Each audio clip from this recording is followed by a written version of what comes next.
Assalamualaikum warahmatullahi wabarakatuh. Selamat siang teman-teman. Siang, Pak. Bagaimana kabar kalian pada hari ini? Baik. Alhamdulillah baik. Di pertemuan kali ini kita akan membahas tentang bank sentral, sistem pembayaran dan alat pembayaran dalam perekonomian Indonesia. Minggu kemarin ada tugas tidak? Tidak. Oh, tidak ada. Ya udah, berarti di minggu ini Bapak akan memberi kalian tugas. Sebelum kita mulai pembelajaran pada siang hari ini, kita berdoa dulu. Berdoa menurut kepercayaannya masing-masing. Berdoa mulai. Selesai. Sebelum kita mulai pembelajaran pada siang hari ini, saya akan mengabsen terlebih dahulu. Yang pertama Dandi, Hadir. lalu Khalil. Hadir. Oke, semuanya hadir ya. Ya. Kita mulai saja pembelajaran pada siang hari ini tentang bank sentral, sistem pembayaran dan alat pembayaran dalam perekonomian Indonesia. Sebelumnya tadi malam ada yang belajar tentang materi ini enggak? Enggak. Oh, udah, saya duga pasti kalian tidak akan belajar tentang materi ini. Next.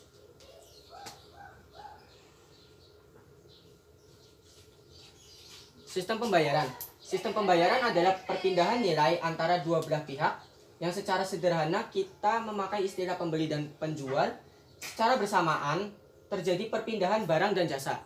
Next.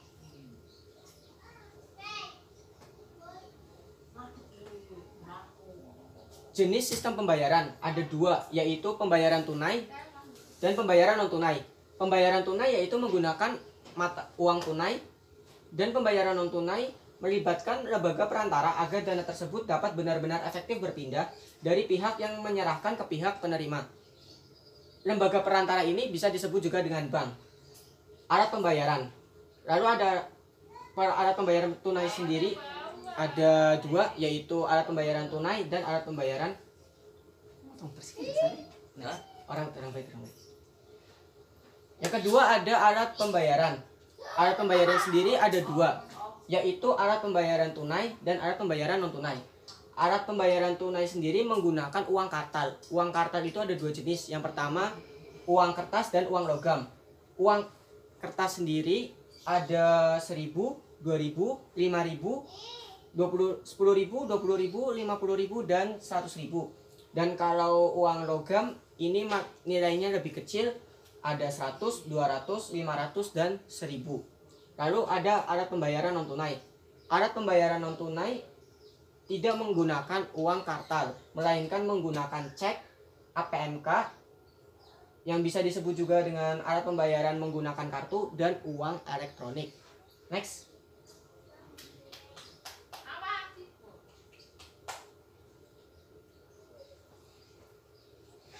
Bank sentral. Bank sentral adalah suatu institusi yang bertanggung jawab untuk menjaga stabilitas harga atau nilai suatu mata uang yang berlaku di negara tersebut, yang dalam hal ini dikenal dengan istilah inflasi atau naiknya harga-harga, yang dalam arti lain turunnya suatu nilai mata uang di suatu negara.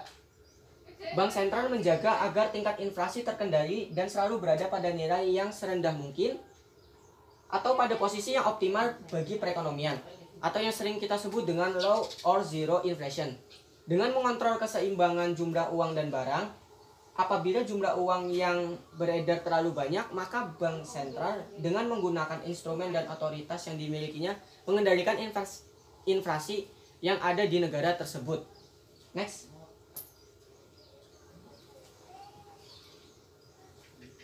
Tugas bank sentral ada tiga. Yang pertama mengatur dan melaksanakan kebijakan moneter.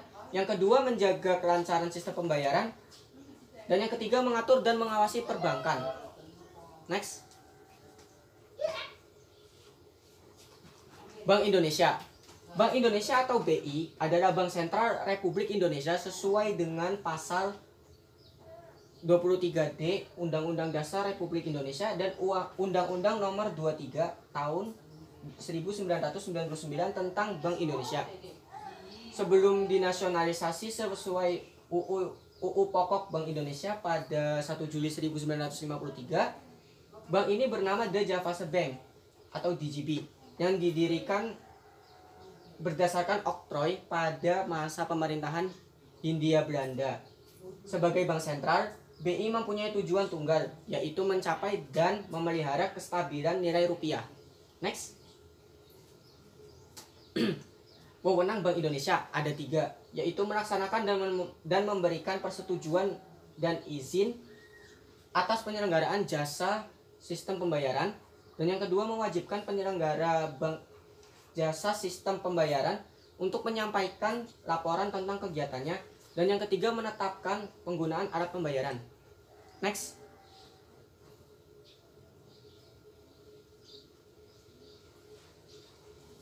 Prinsip kebijakan sistem pembayaran Bank Indonesia ada 4. Yang pertama prinsip aman, dan yang kedua prinsip efisiensi, yang ketiga prinsip kesetaraan akses, dan yang terakhir prinsip perlindungan konsumen. Next. Peran Bank Indonesia dalam sistem pembayaran ada 5. Yang pertama peran bank sebagai operator, dan yang kedua peran Bank Indonesia sebagai regulator, yang ketiga peran Bank Indonesia sebagai fasilitator, yang keempat peran Bank Indonesia sebagai development coordinator, dan yang kelima peran Bank Indonesia sebagai pengguna. Next.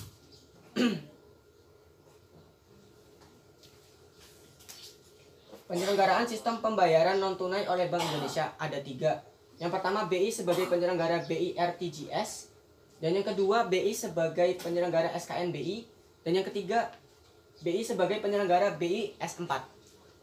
Next.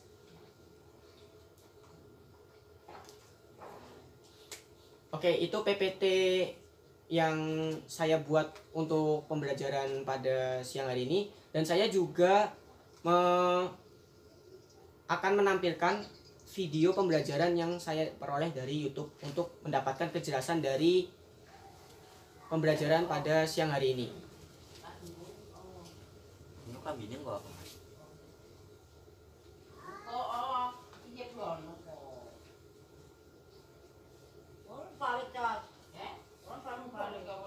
Halo kamu semua, siapa yang hobi belajar online? Kayaknya semuanya suka ya. Ini Nah, terbayang tidak sih berapa banyak ini video orang yang melakukan saya pembayaran dengan transfer pada cari di saat YouTube. online? Silakan ditonton Pasti banyak teman-teman. sekali ya. Tapi hebatnya, sistem transaksinya bisa memproses dengan cepat dan lancar. Itu baru transaksi yang kecil-kecil ya. Bagaimana jika nilai transaksinya sudah besar, misalnya beli mobil atau rumah? Nah, untuk menjamin kelancaran transaksi pembayaran, Bank Indonesia mengembangkan beberapa sistem pembayaran dan settlement. Apa saja sistemnya? Yuk kita cari tahu.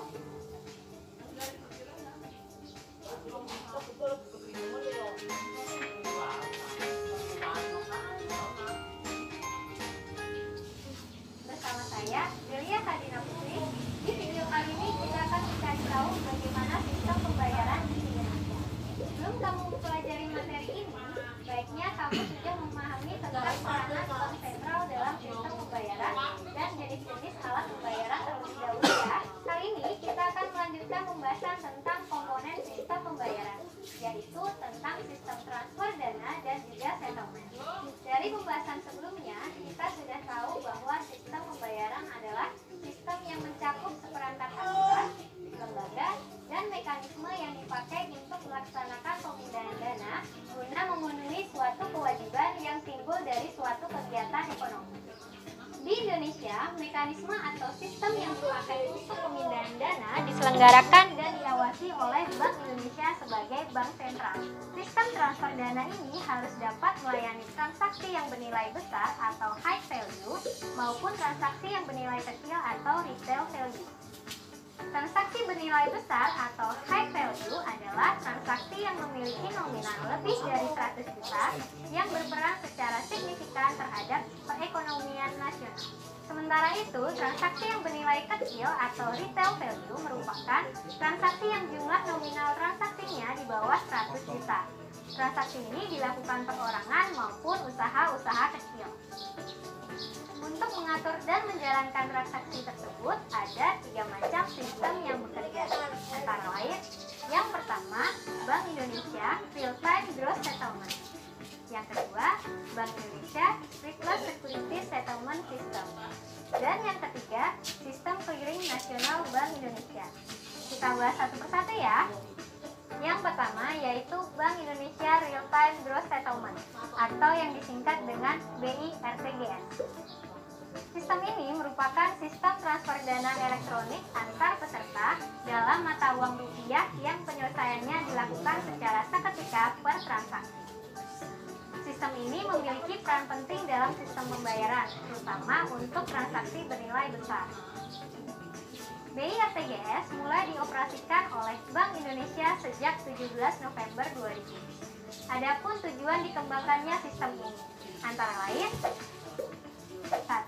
Menyediakan sarana transfer dana antar bank yang lebih cepat, efisien, efektif, dan aman kepada bank dan nasabahnya. Yang kedua, memberikan kepastian settlement dan penata usahaan dapat diperoleh dengan segera. Yang ketiga, menyediakan informasi rekening bank secara real time dan menyeluruh. Dan yang keempat, mengurangi risiko-risiko settlement dan penata usahaan. Sistem transfer dana yang kedua adalah Bank Indonesia Stateless Security Settlement System atau yang disingkat BI-SSSS. Sistem ini merupakan sarana transaksi untuk settlement dan penatausahaan surat berharga secara elektronik yang terhubung langsung antar peserta, penyelenggara, dan sistem BI-RTGS. Pihak-pihak yang dapat menjadi peserta BI-SSSS antara lain: 1. Bank Indonesia, 2. Kementerian Keuangan, 3. Bank, 4. Lembaga Penyimpanan dan Penyelesaian, 5. Perusahaan pialang pasar uang rupiah dan valuta asing, 6. Perusahaan efek, 7. Pialang pasar modal. Peserta BI-SSSS dapat memperoleh beberapa manfaat dengan menggunakan sistem ini.